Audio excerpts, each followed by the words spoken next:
No upper limit. So that's going to be kind of interesting. Yeah.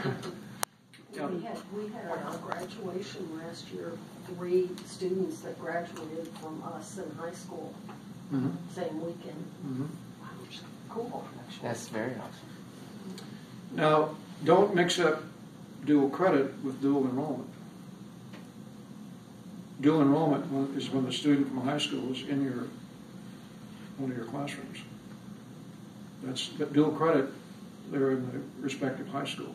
Yeah, and that's the way a lot of our summer. So, but that no longer has any upper limit. So they can take as many as they can fit in, I guess. We'll see how that works. Oh, I did have a comment about the 3-year teaching degree certificate. And this is going to date me somewhat. It reminds me of the 5-Minute University on Saturday Night Live. Guido Sarbucci, he had these ideas. You remember this? So for economics, buy low, sell high. That's all you need to know. For theology, God's everywhere. Psychology, I'm weird, but so are you. So I invented one for biology. That's my discipline. It's all about sex.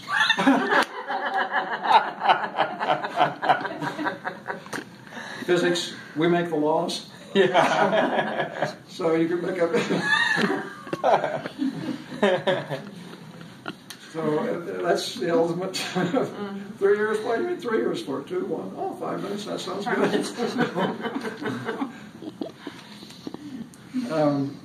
Okay, automatic admission, uniform enrollment, undocumented students, that's kind of a hot button political issue, and that didn't go anywhere either. And then the Board of Higher Education, Illinois Community College Board, and the ISAC, Illinois Student Association Commission, would all go under the Illinois Board of Higher Education.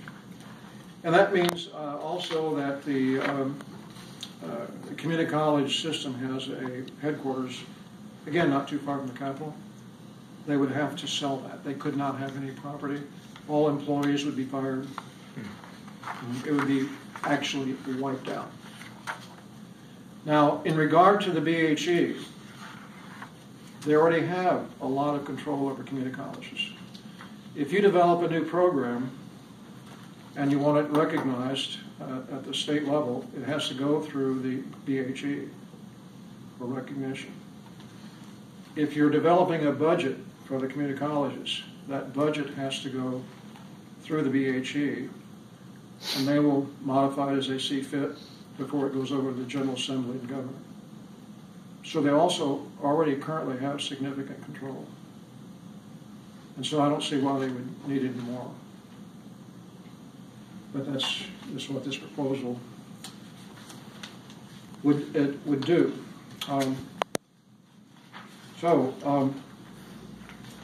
Any questions on any of these items? What I would ask you to do is sort of pay attention. You can use the website for the General Assembly to see what is cooking, what things are popping up. And then if you're not aware of this, you can register an opposition online. Now, the traditional method, you take a little paper with your name and such, who you represent, and you give it to the committee.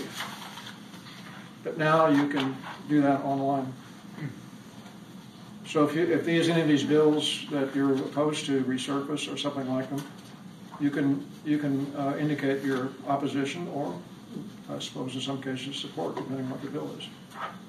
So the idea of getting people engaged, it's much easier now.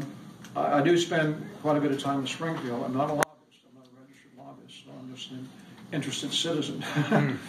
I'll leave that up to SUAA staff to be the registered lobbyist. But the other thing, all of these legislators, that have these votes and potential power, don't overlook the ability to visit them in their home office.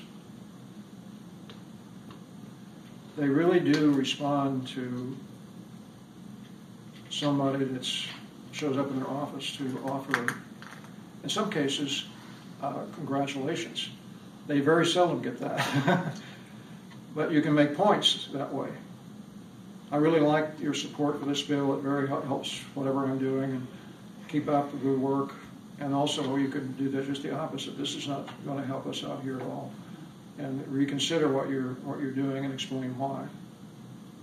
They have amazing ability to remember faces and names, politicians, the good ones, the ones that get reelected. They're very, very good at that. So you get to be known.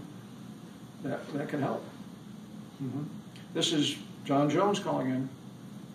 I'll take the call. Otherwise, you go through their staff or secretary, and don't forget them. They're the gatekeepers. They will, in some cases, they don't even know what the hell's going on because of the leadership. I was talking to legislators some years ago, we were talking about this bill, and he said, I don't know anything about it. I said, well, why is that? Well, it's the leadership has it right now. Well, we need to find out about this. He said, well, if you find out anything, come back and tell me. So they have a hierarchy as well. And that's by the way, on this, our political action committee, one of the main things we did a few weeks ago was essentially send money to candidates we support. But the leadership gets more, monetarily speaking, than just the regular legislator. If they have a leadership position, they're going to be making the decisions first. And then it filters down to the rest.